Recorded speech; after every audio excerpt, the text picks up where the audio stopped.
आज मैं पढ़ा रहा हूँ पृथ्वी की आकृति तथा आंतरिक संरचना, size of earth and internal structure of earth पढ़ा रहा हूँ। तो सबसे पहले हम देखते हैं पृथ्वी। ये हमारी पृथ्वी है जिसमें 7 महाद्वीप हैं और 5 महासागर है। कितने? 7 महाद्वीप है और 5 महासागर है। जो पूरी पृथ्वी में पर 71% जल भरा हुआ है, बाकी 29% हमारी ये पृथ्वी है। ये जो दिख रही है वो हमारी पृथ्वी है और इसी के बारे में आज हम पढ़ेंगे, पृथ्वी की आकृति और इसका आंतरिक संरचना। अब देखते हैं हमारी पृथ्वी की आकृति। पृथ्वी का एक लघु गोलाभ ओवलेट स्फेरॉइड है, अर्थात ऐसी गेंद है जो लगभग गोली है परंतु ध्रुवों पर थोड़ी चपटी तथा मध्य में थोड़ा उभार लिए हुए हैं। मतलब जो हमारी पृथ्वी का आकार है वो गोलाभ है, गेंद की भांति है, लेकिन वो ध्रुवों की तरफ, उत्तरी ध्रुव और दक्षिणी ध्रुव की तरफ चपटी है, जबकि बीच में उभार लिए हुए हैं। जो पृथ्वी की भूमध्य रेखीय तथा ध्रुवीय व्यास क्रमश कितना है? जो भूमध्य रेखा की लंबाई है, ये काल्पनिक रेखा है जो पृथ्वी को 2 भागों में बांटती है, उत्तरी गोलार्ध और उत्तरी गोलार्ध और दक्षिणी गोलार्ध। तो भूमध्य रेखा की लंबाई कितनी है? 12,756 किलोमीटर है तथा जो उत्तरी ध्रुव और दक्षिण ध्रुव को मिलाने वाली जो ग्रीनविच रेखा है उसकी लंबाई कितनी है? 12,713 किलोमीटर है। कितना? 12,713 किलोमीटर है। फिर हम देखते हैं पृथ्वी का औसत घनत्व 5.5 है, जबकि भू प्रपट्टी का मतलब जो क्रस्ट है उसका घनत्व लगभग 3.0 है। सामान्य रूप से पृथ्वी में प्रत्येक 32 मीटर की गहराई पर तापमान में 1 डिग्री सेल्सियस की वृद्धि होती है। अगर हम पृथ्वी में अंदर की तरफ 32 मीटर गहरे जाते हैं तो पृथ्वी के तापमान 1 डिग्री सेल्सियस बढ़ जाता है। ये हमें बता रहे हैं तथ्यों के आधार पर। प्रथम है 100 किलोमीटर की गहराई तक प्रत्येक किलोमीटर पर 12 डिग्री सेल्सियस की वृद्धि होती है। उसके बाद 300 किलोमीटर की गहराई में प्रत्येक किलोमीटर पर 2 डिग्री सेल्सियस एवं उसके पश्चात प्रत्येक किलोमीटर की गहराई पर 1 डिग्री सेल्सियस की वृद्धि होती है। पहले तो ये बता रहा है जो हम 100 पृथ्वी के जो क्रस्ट से लेके अगर नीचे की तरफ जाते हैं ऊपरी क्रस्ट से, तो 100 किलोमीटर की गहराई पर प्रत्येक किलोमीटर पर 12 डिग्री सेल्सियस तापमान बढ़ जाता है। उसके बाद 100 किलोमीटर के बाद में 300 किलोमीटर की गहराई पर प्रत्येक किलोमीटर पर 2 डिग्री सेल्सियस तापमान बढ़ जाता है। फिर उसके पश्चात वापस ही 1 किलोमीटर की गहराई पर 1 डिग्री सेल्सियस तापमान की वृद्धि होती है। ये हमें तथ्य बता रहे हैं। अब हम पढ़ रहे हैं पृथ्वी की आंतरिक संरचना। तो आंतरिक संरचना का हमें कैसे पता लगा, किसके द्वारा लगा?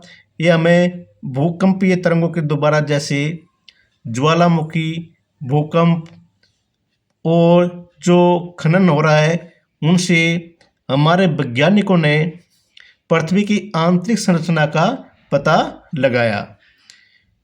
फिर भी बहुत सारे तथ्य वैज्ञानिकों के और खोज के आधार पर ऐसे मिले जिससे हम कह सकते हैं कि जो पृथ्वी की संरचना आंतरिक के बारे में पता लगाया वो वैसे के वैसे ही है जैसे पृथ्वी की संरचना में होते हैं। अब हम देखते हैं पृथ्वी की आंतरिक संरचना को कितने भागों में बांटा है। पहले हम एक मैप के दोबारा जो मैंने बनाया उससे देख लेते हैं, फिर आपको समझने में प्रॉब्लम नहीं आएगी। अब हमने ये पृथ्वी की आंतरिक संरचना है, इंटरनल स्ट्रक्चर ऑफ अर्थ, जो इसमें जो ऊपरी क्षेत्र है वो क्रस्ट कहलाता है, ठीक है। फिर मेंटल, फिर क्रोड, मतलब पृथ्वी को 3 भागों में बांटा है, भूपटल और अनुपटल और क्रोड। अब हमने संरचना के आधार पर जो भूपटल है क्रस्ट को 2 भागों में बांटा है, ऊपरी क्रस्ट और निचला क्रस्ट, ठीक है, अपर क्रस्ट एंड लोअर क्रस्ट। और जो ऊपरी क्रस्ट है इसकी जो मोटाई है वो महासागरों में कम होती है, सिर्फ 15 किलोमीटर होती है, जबकि द्वीपीय क्षेत्रों पर, जो स्थलीय क्षेत्रों पर इसकी मोटाई कितनी होती है, 34 या 35 किलोमीटर होती है। तो जो भूपृष्ठ होता है, भूपटल या क्रस्ट, उसको 2 भागों में बांटा गया है, ऊपरी क्रस्ट और निचला क्रस्ट। और जो ऊपरी क्रस्ट और निचली क्रस्ट को जो मिलाने वाली रेखा है, डिसकंटिन्यूटी या यूँ कहें असमानता, उसके बीच में जो लाइन दिख रही है इसे हम कॉनरॉड डिसकंटिन्यूटी कहते हैं। क्वेश्चन में आ भी सकता है कि कॉनरॉड डिसकंटिन्यूटी कहाँ पर स्थित है, तो ऊपरी क्रस्ट और निचले क्रस्ट के बीच में है।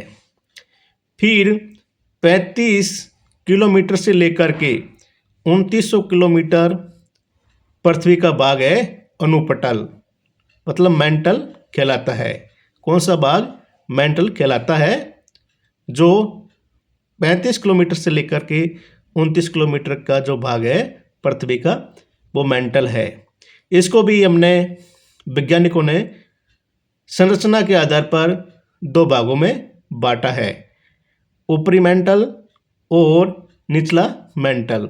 जो ऊपरी मेंटल की जो चौड़ाई है वो कितनी है, 700 से लेकर के 35 किलोमीटर से लेकर के और 700 किलोमीटर तक है। यह ध्रुवीय क्षेत्र होता है। और जो निचला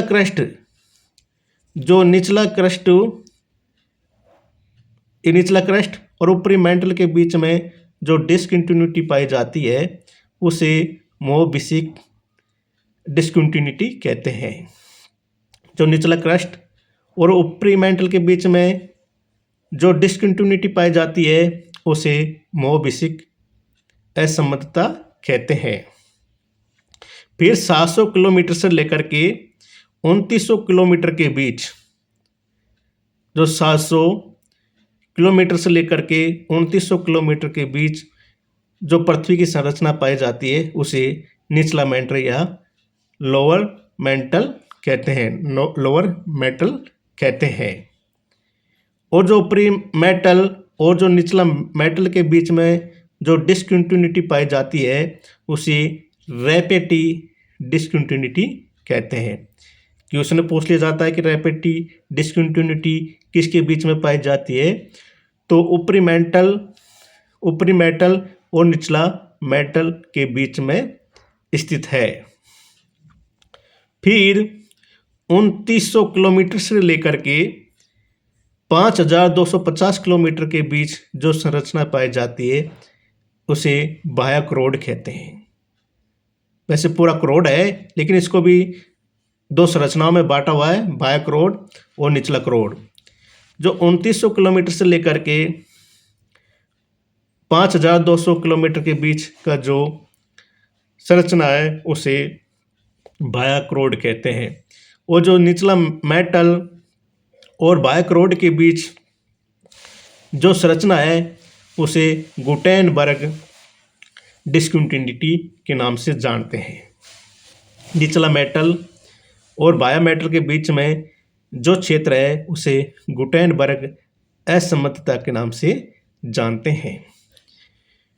फिर 5000 250 किलोमीटर से लेकर के 6,371 किलोमीटर का जो क्षेत्र होता है उसे निचला क्रोड कहते हैं।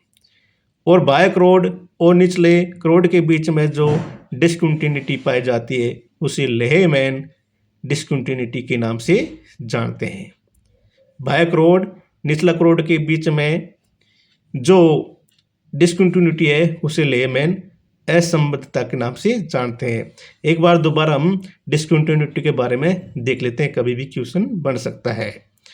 ऊपरी क्रस्ट और निचली क्रस्ट के बीच कॉनरॉड डिस्कंटिन्यूटी, फिर निचला क्रस्ट और ऊपरी मेटल के बीच में मोयोबिसिक डिस्कंटिन्यूटी, फिर ऊपरी मेटल और निचला मेटल के बीच में रैपिटी डिस्कंटिन्यूटी, फिर निचला मेटल और बाह्य क्रोड के बीच में गुटेनबर्ग डिस्कंटिन्यूटी, और फिर बाह्य क्रोड और निचला क्रोड के बीच में लेहमैन डिस्कंटिन्यूटी पाई जाती है।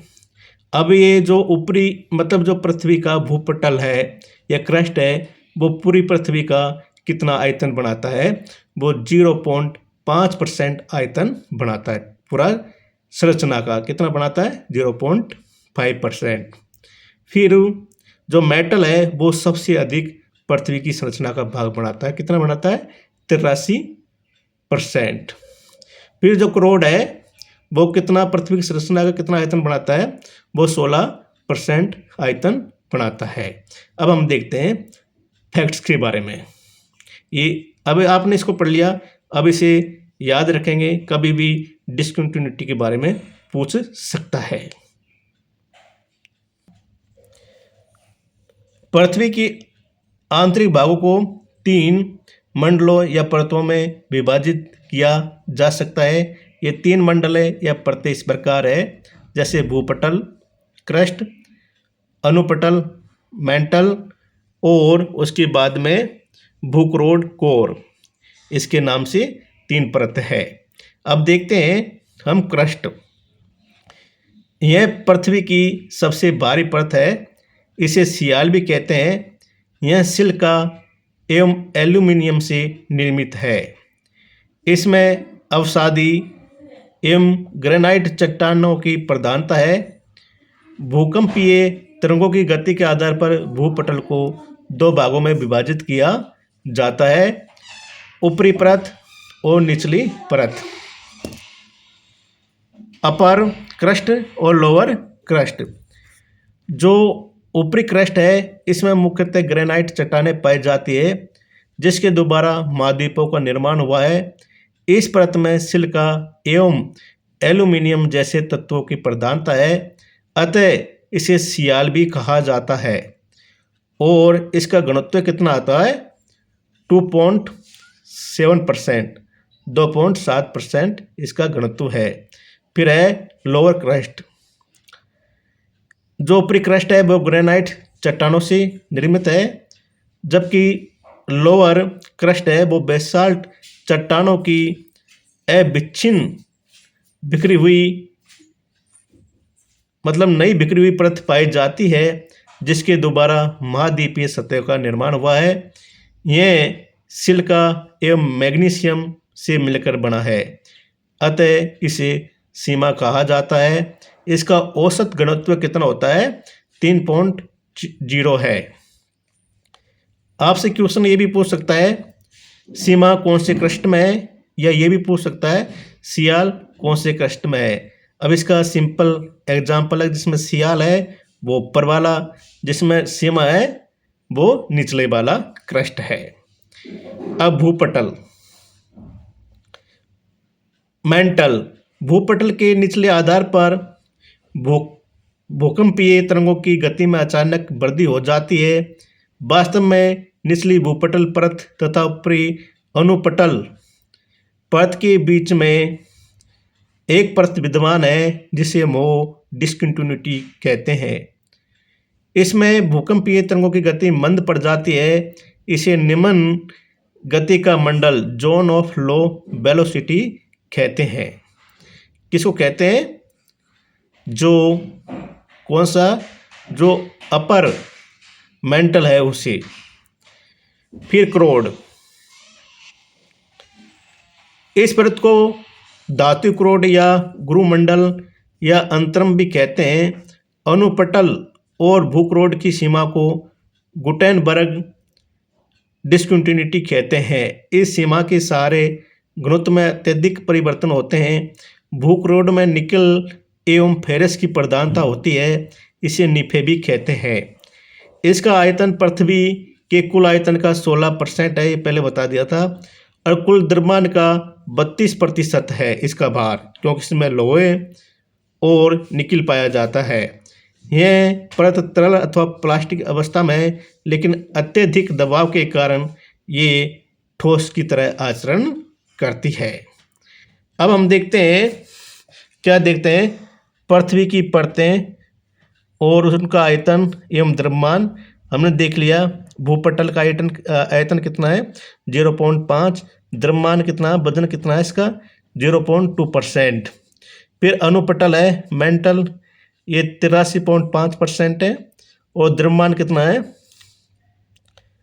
67.8% है। भूक्रोड का आयतन कितना है 16% और द्रव्यमान कितना है 32.0 है।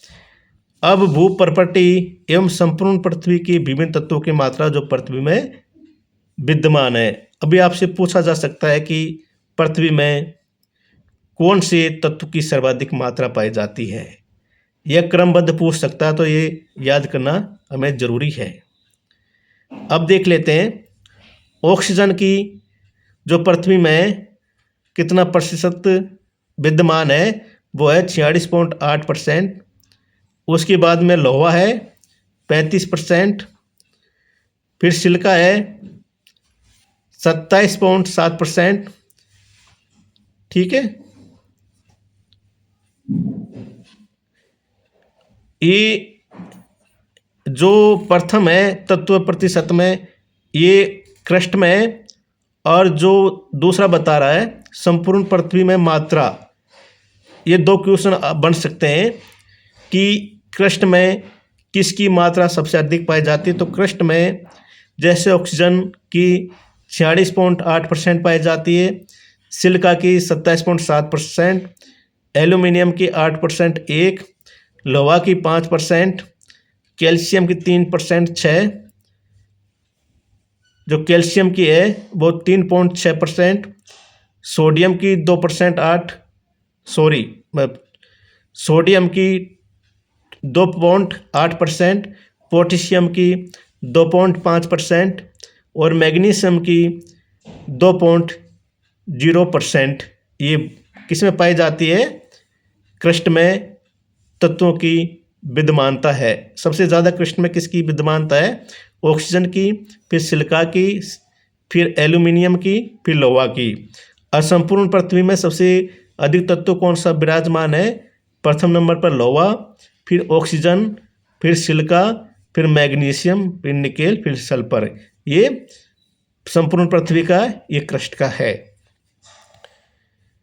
उसके बाद में देखते हैं हम एस्टेनोस्फीयर। मेंटल के ऊपरी 250 किलोमीटर मोटे भाग को एस्टेनोस्फीयर कहते हैं। इस भाग में स्थित चट्टानें आंशिक रूप से पिघली अवस्था में है। इसी भाग के ऊपर क्रस्ट स्थित है, जिस पर महाद्वीपीय तथा महासागर आधारित है। एस्टेनोस्फीयर जो पृथ्वी के मंडल है, इनको 4 भागों में बांटा गया है, जैसे स्थल मंडल लिथोस्फीयर, फिर जलमंडल हाइड्रोस्फीयर, फिर वायुमंडल एटमॉस्फेयर, जीवमंडल बायोस्फीयर। जो पृथ्वी की जो स्थल मंडल के बारे में पढ़ रहे हैं हम, पृथ्वी की बाह्य भूप्रपट्टी जिस पर महाद्वीप और महासागर स्थित है, उसे क्या कहते हैं, लिथोस्फीयर कहते हैं। और ये पृथ्वी तल का 29.08% है और इसका भाग उत्तरी गोलार्ध है, उसमें अधिक है तथा दक्षिणी गोलार्ध में कम है। इसके बाहरी आवरण को भूपटल कहते हैं और जो यह ठोस और कठोर होता है स्थल मंडल। और इसका क्षेत्रफल कितना है इसका 14.89 करोड़ वर्ग किलोमीटर है। फिर है हाइड्रोस्फीयर। इसमें समस्त जल भाग को क्या कहते हैं? महासागर आते हैं, उसे जलमंडल कहते हैं। जो जिसमें महासागर आते हैं उसे जलमंडल कहते हैं और 71% है। फिर वायुमंडल, एटमॉस्फेयर, पृथ्वी के धरातल के चारों ओर रंगहीन, गंधहीन और स्वादहीन गैसों का एक विशाल आवरण है जो लगभग 800 किलोमीटर की ऊंचाई तक है। इसे वायुमंडल कहते हैं। और वायुमंडल को भी हमने 5 भागों में बांट रखा है। कौन कौन सा? क्षोभमंडल, समताप मंडल, मध्यमंडल, आयनमंडल और बहिर्मंडल। फिर जैवमंडल, पृथ्वी तल पर या उससे ऊपर तथा नीचे जहाँ कहीं भी पेड़ पौधे, जीव जंतु एवं मानव जीवन का अस्तित्व है उस भाग को जैवमंडल कहते हैं। अतः यह भाग स्थल मंडल, जलमंडल तथा वायुमंडल तीनों में फैला हुआ है। अब हम देखते हैं पृथ्वी की संरचना। पृथ्वी में 2 प्रकार की गति होती है, दैनिक गति या घूर्ण, रोटेशन, तथा वार्षिक गति या परिक्रमण। जो घूर्ण गति होती है उसमें पृथ्वी अपने अक्ष पर घूमती है और जो वार्षिक या परिक्रमण गति होती है उसमें पृथ्वी सूर्य की ओर चारों चक्कर लगाती है। पृथ्वी सूर्य के चारों ओर चक्कर लगाती है। जो दैनिक गति है, पृथ्वी एक चक्कर पूर्ण करने में 23 घंटे 56 मिनट और 4.09 सेकंड लगाती है, अर्थात एक दिन में लगाती है। और इसी गति के कारण पृथ्वी पर रात तथा दिन होते हैं। पृथ्वी अपनी दूरी पर 23.5 डिग्री अक्षांश झुकी है, इसलिए दिन रात वर्ष भर समान नहीं होते। अब आपसे क्वेश्चन पूछ सकता है कि पृथ्वी पर दिन रात समान क्यों नहीं होता है? तो इसका कारण यह है कि पृथ्वी अपने अक्ष पर 23.5 डिग्री झुकी है, इस कारण दिन रात समान नहीं होते हैं। ये भी पूछ सकता है दिन रात कौन सी गति के कारण होता है? तो दैनिक गति या घूर्ण या रोटेशन गति के कारण दिन रात होते हैं। अब फिर पृथ्वी की है दूसरी गति, कौन सी? वार्षिक गति या परिक्रमण गति। जब पृथ्वी अपने अंडाकार पथ से घूमकर सूर्य के चारों ओर चक्कर या परिक्रमा लगाती है तो इसे उसकी वार्षिक गति कहते हैं। और पृथ्वी सूर्य का एक चक्कर एक वर्ष में 365 दिन 5 घंटे 48 मिनट में लगाती है। और इसी गति के कारण रात दिन छोटे बड़े होते हैं तथा ऋतु परिवर्तन होता है।